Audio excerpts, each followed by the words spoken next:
Every night is game night after hours. Thoughts on board gaming and mental health issues, especially depression, with the thoughtful gamer.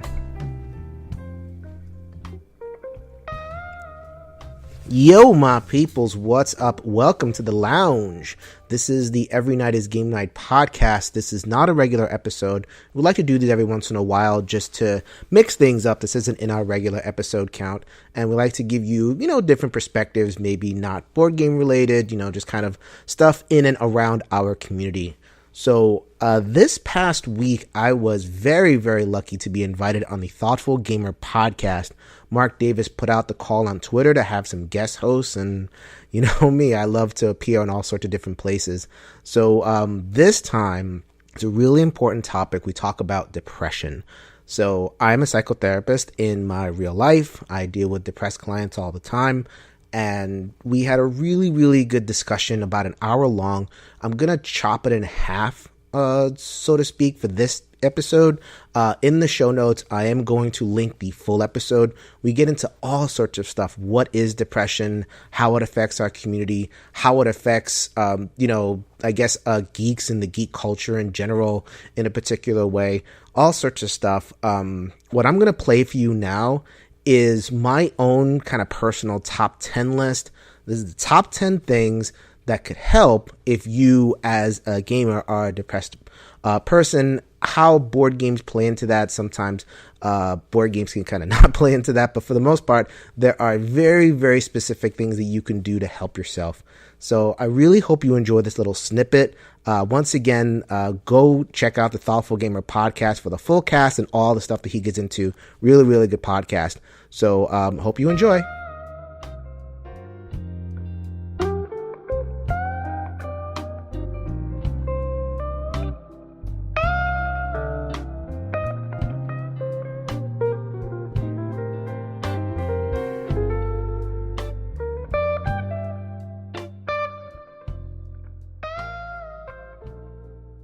Okay, so I actually have a little bit of a treat for your listeners over there. Okay. So it's talking about being like practical. So I've been developing this little technique that I use in terms of, so we've talked about all sorts of stuff. We've talked about, how do you recognize sadness, distinguishing it from real depression, the persistence of it, the impact on your life, that, self-judgment angle to it.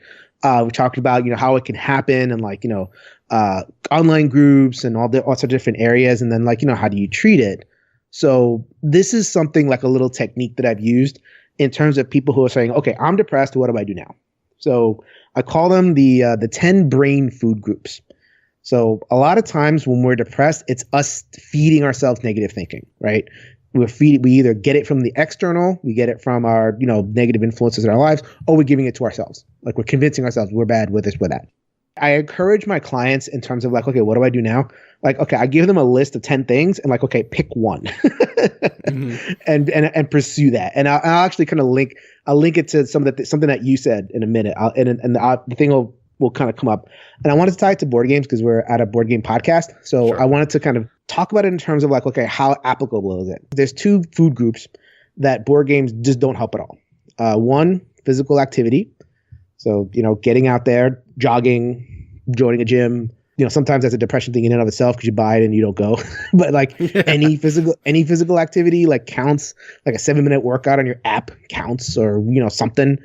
Obviously, board games don't help too much with that. Also, going outside, that's number 2. A lot of times, people just don't want to go outside, but there's certain areas, and I've read a little bit of research on that, that's actually better than other places. I'm talking about going into a forested area or going onto a coastline. So there's something about the biodiversity present at those 2 particular locales, and they tend to be solitude anyway, that actually does reinvigorate something in your brain and get you going again. So if you find yourself, you're kind of in that funk, and that might be the thing that you need in order to kind of get you going, that might be a thing. So that's 2 food groups, physical activity, going out. More food groups, and this is something where board games can kind of come in a little bit more. So number 3 is the aesthetic. So having a good aesthetic experience, seeing something beautiful, watching something beautiful, piece of art, a piece of music could be an aesthetic experience. Even a video game, a really gorgeous, I remember I saw like a Red Dead Redemption. It was like a big Western game on a 67-inch screen and had like a big thing of the Old West. And I'm like, wow, that looks awesome.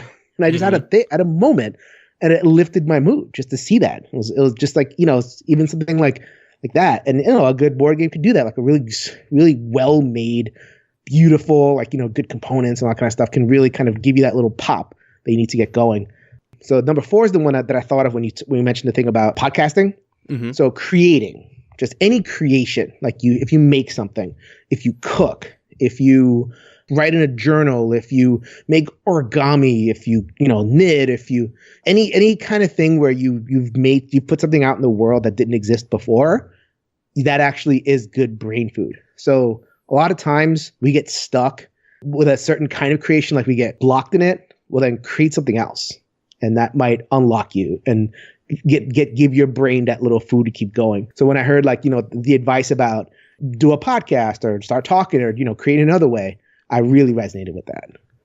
Yeah, and it's something that I've had to, one of the big things I've learned in the last year doing the Thoughtful Gamer is that when I started, I tried to plan everything out like weeks and weeks in advance. I had a huge list. Okay, I'm going to do this review and then this one and this one. And I tried to have everything set in stone because I wanted to be organized.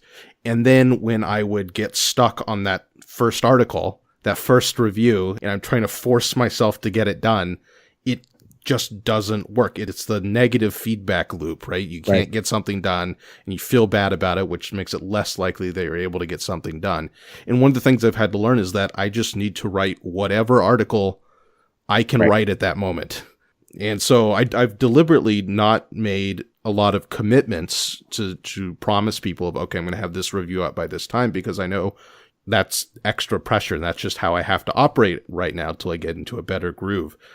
And so it's along the same lines. Like if you're stuck on one aspect of creation, you want to do something creative, or you think it would help, just create the thing that you're able to create at that moment.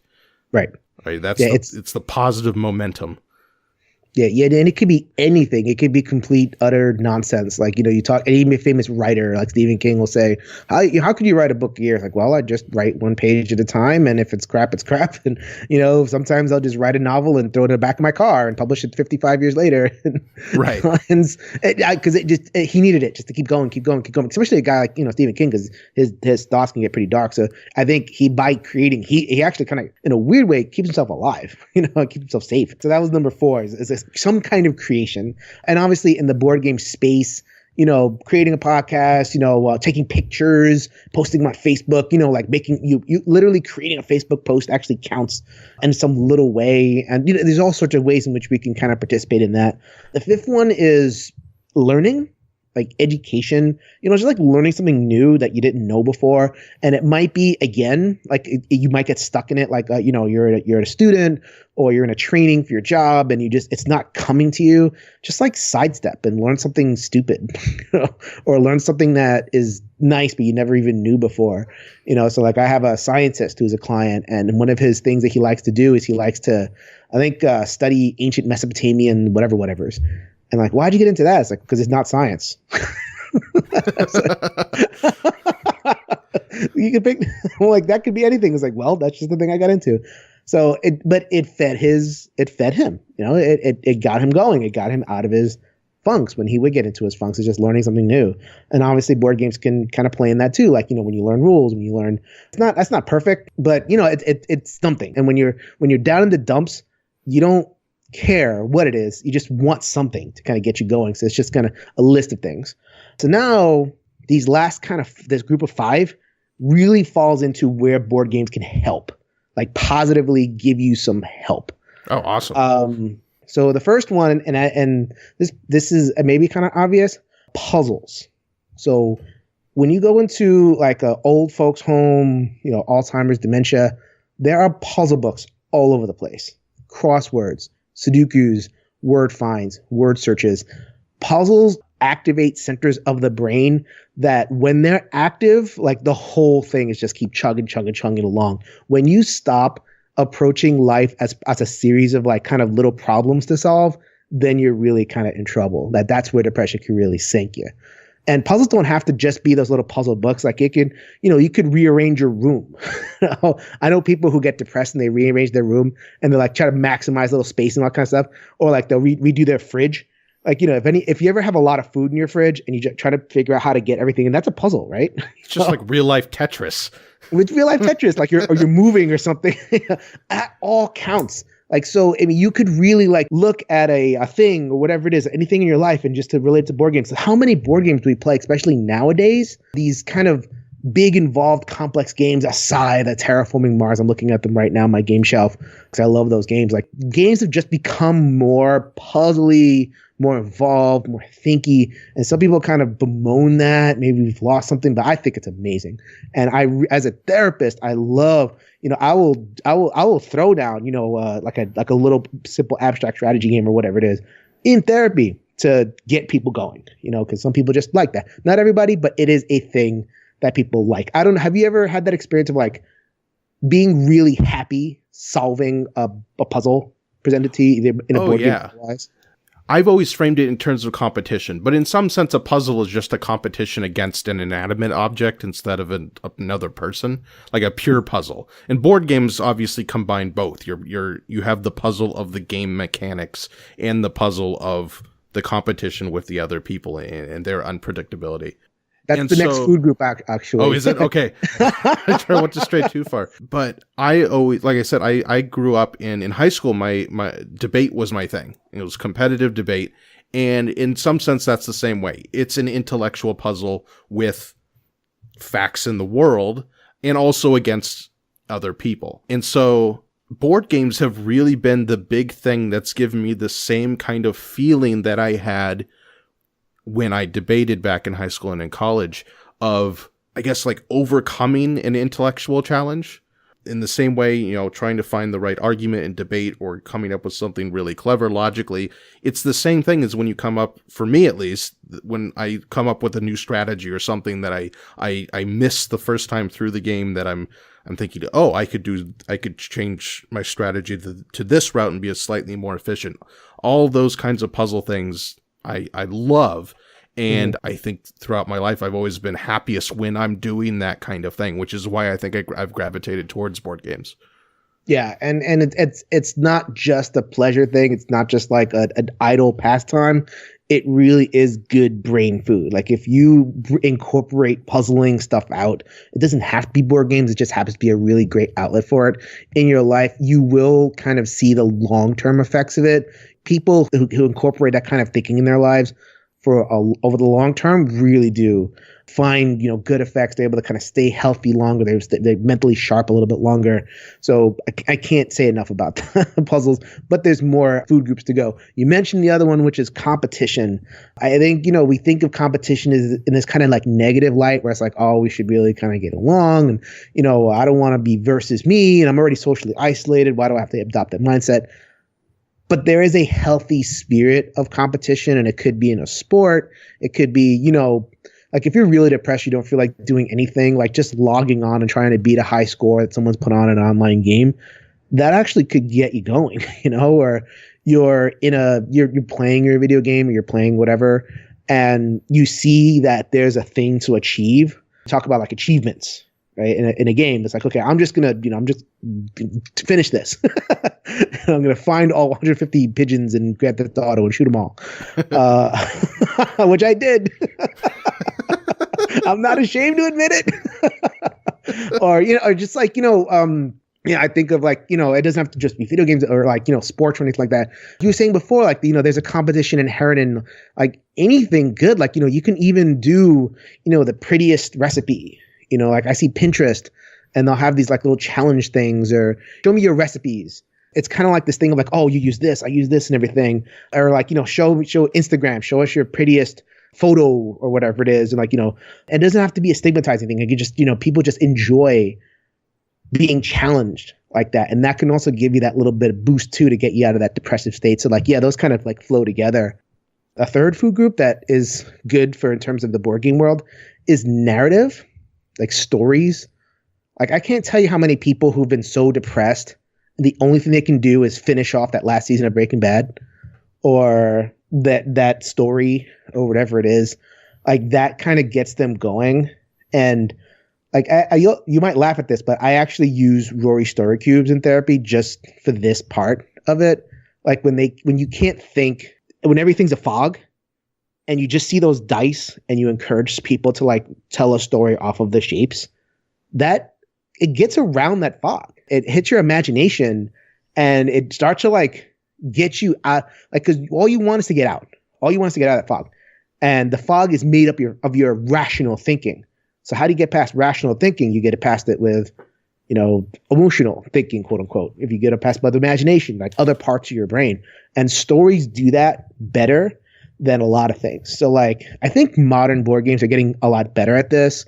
I have The Pursuit of Happiness behind me. I love that game. It's like a real game, but you could tell like a story of being born and living and dying. You have, the dungeon crawls and the adventure games and all that kind of stuff. Or even just like, playing a board game and generating a story out of that game, like a game of Werewolf. Do you remember this? Do you remember that?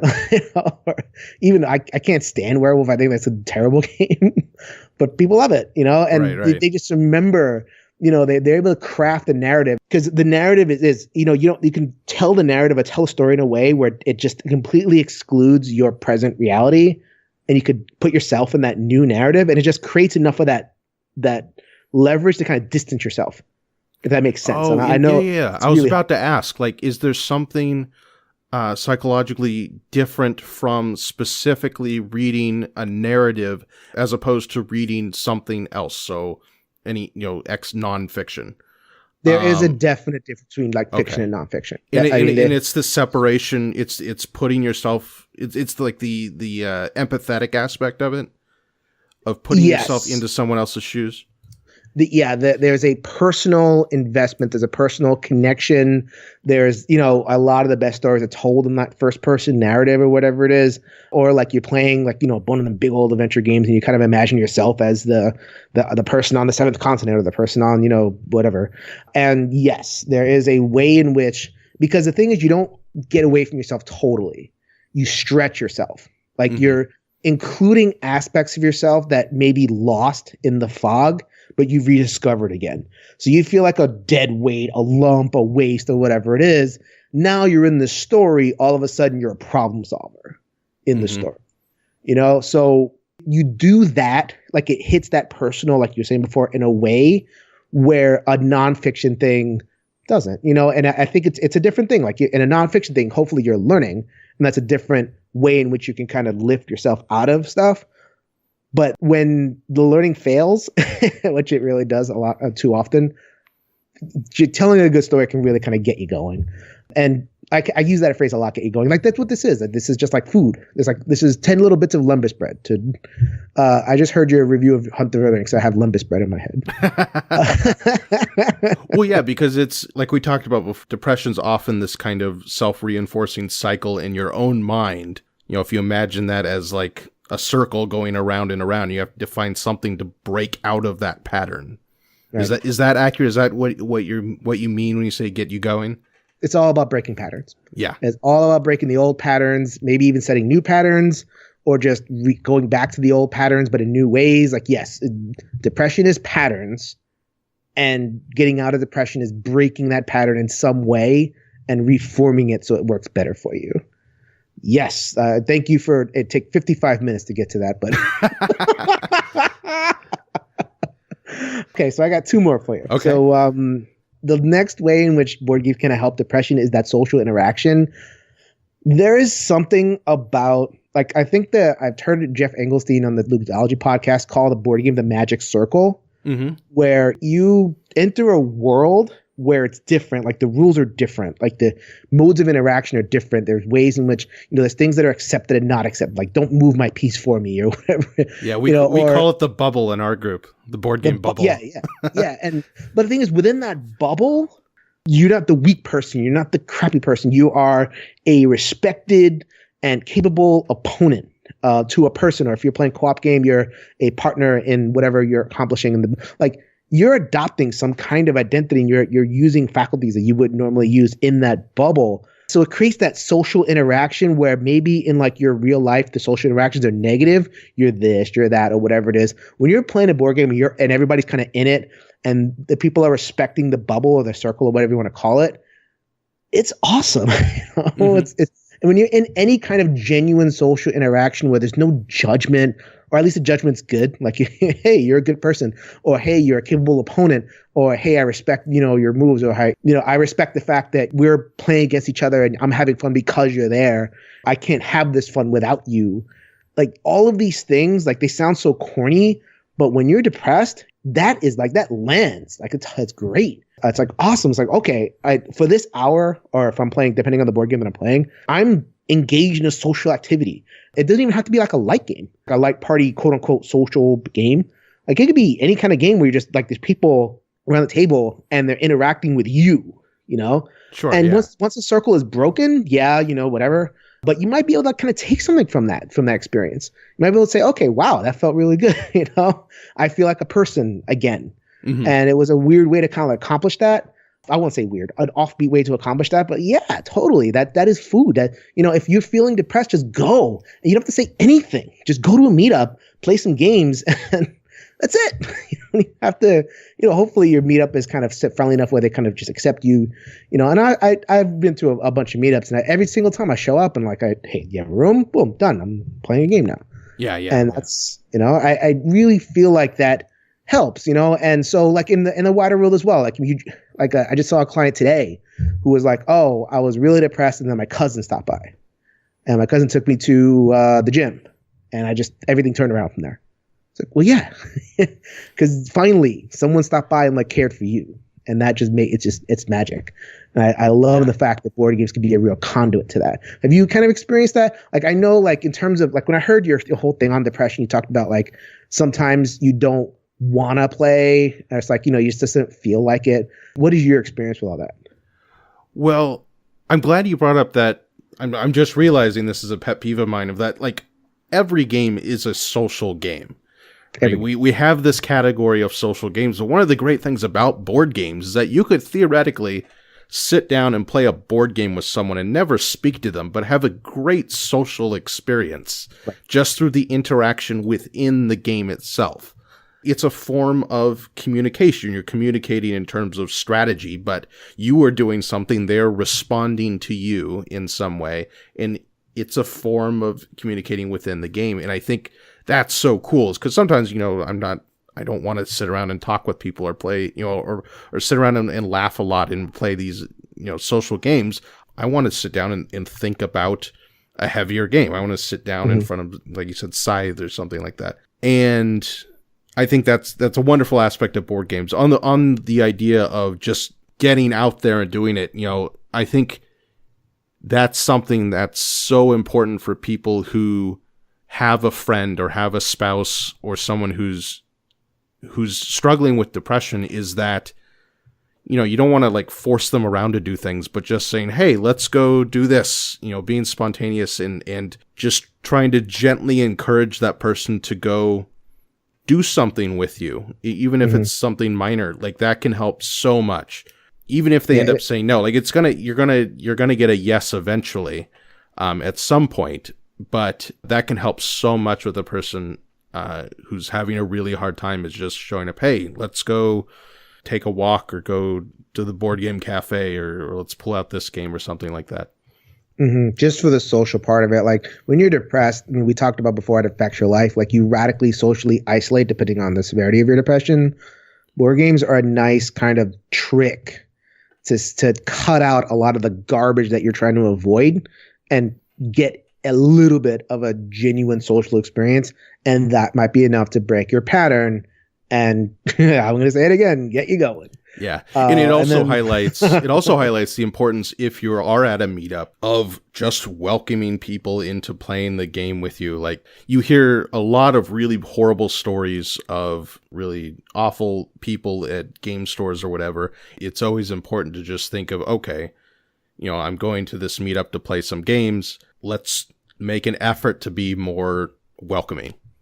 And just that little step of being welcoming to someone you maybe haven't met before can mean so much to someone.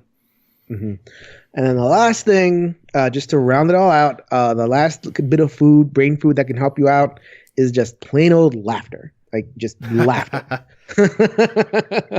Like they did a study. I read this and I was amazed. I knew it kind of on an intuitive level, but it was cool to see it. So like they took a cohort of different, like, the same age-ish, and people who were known to be like smilers and laughers, and another cohort of people who are not known for that. And they asked a bunch of people, okay, tell me guess their ages, the two cohorts. In most of the cases, the people who laughed and smiled looked younger and appeared younger than people who are like taciturn and, frowning or whatever it is. Like it affects you, like not just like your face, but your just whole being. You're more alive. You have that youthful kind of whatever, joie de vivre or something. Mm-hmm. Like you look younger. You present as younger. You have that energy as younger when you have that readiness to laugh and smile. And it's apart from social. Like, it sounds really weird, but if you go to a movie by yourself and it's really funny, or you pop in a comedy, whatever, or you like do something stupid and you don't like hammer yourself. Like that one gets me. Like people just like will forget their keys and they beat themselves up. I forgot my keys.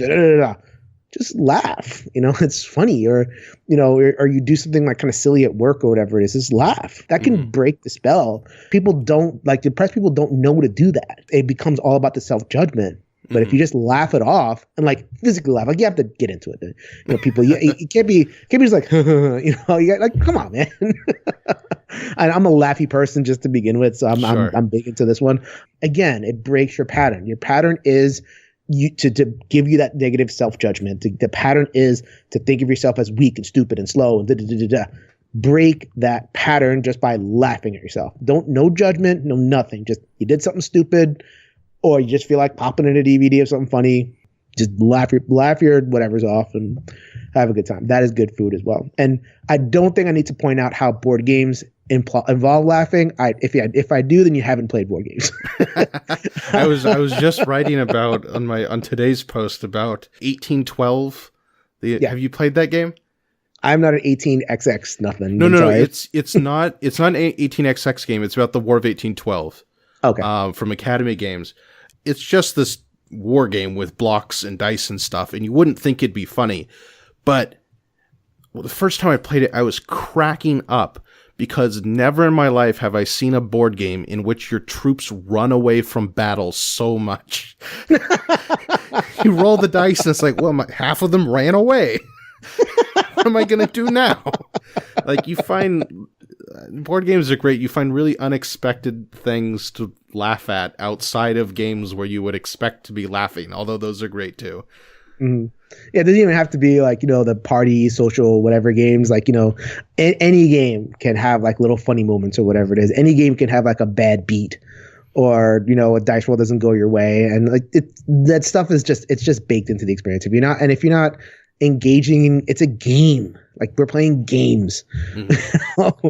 If games don't involve laughter, what are we doing? So to kind of recap, so I have these 10 food groups. I encourage you to like write them down. If you're a depressed person, I do this with all of my clients. I encourage you to like just write them down, have the list of 10 or whatever kind of you do to keep it around, and just like whenever you're feeling down, just whip it out, pick one thing and just do it. So you got physical activity, you got going outside, you got an aesthetic experience of some kind, crafting, making something, learning, education, you got puzzles, you got a sense of competition, you got stories and narrative, you got social interaction, you got just plain old laughter. Do one of those 10 things for yourself where you're feeling like really clinically depressed. It'll go a long way towards at least breaking out of that pattern so that you can go see a therapist or go to your local game group or reach out to somebody who you haven't reached out to before, who you know could help. Anything just to kind of get you out of that stuckness and get you connected to something that can help you. So there you go. In terms of like super practical stuff, I hope that, kind of helps your listeners and, people can kind of branch out from there. And they only have to do one, right? Start with one. It's like a menu. It's like, you're not going to order the whole buffet. Yeah. It's something that I've discovered throughout the last couple of years too, because like some of those just don't work for me. Like, I have the hardest time exercising. I don't like it. For a long time, I was really trying to get myself to take a walk every day. I told my wife, like, make me take a walk when you get home every day. We're going to go take a walk together. And it's just not going to happen. And maybe I'll get there someday where I'm taking walks because it's a great thing to do. But I found other ways to kind of break the cycle, through creating, through playing games, through all, a lot of the other things you talked about. You don't necessarily have to be great at all 10 of those things. Yeah, exactly. It's a menu. That's all it is. It's a playbook. Yeah. You just call for Philly special and call for a weird play in the playbook, because these are just categories. Like within the categories, you can do all sorts of different things. Like you mentioned before, how you had trouble with writing, or you had trouble writing a certain thing, but you created something different. It's the same in the same group, Mm-hmm. You have trouble getting to the gym, figure out another exercise that you can do. We have apps all over the place that can give you physical stuff. You can't get down to the boardwalk or to the ocean, then just, go to your local park or something like that. And I get it. When you're depressed, you just don't feel like problem solving at all. But just remind yourself that, like, if once you get that kind of mindset of like, okay, I'm around, I'm not going to like do something stupid or, do some self-harming thing. I'm going to get through this, but how? At least this will like follow one of these 10 paths at least a little bit, and maybe that'll kind of get you to where a better place. So I'm saying the same thing. I get geeky. No, it's I get really enthusiastic about Embrace this. It. That's what we do. You cannot over geek on the Thoughtful Gamer podcast. I think that's as good a place to end the clip as any. A little bit of a push for the Thoughtful Gamer podcast. Again, really good to cover some of the things in the board gaming world that might be a little bit offbeat, a little bit more cerebral and intellectual. Yeah, go ahead and give the Thoughtful Gamer podcast a listen. So that is going to do it for me. We'll see you Friday with the regular episode. Later, everybody.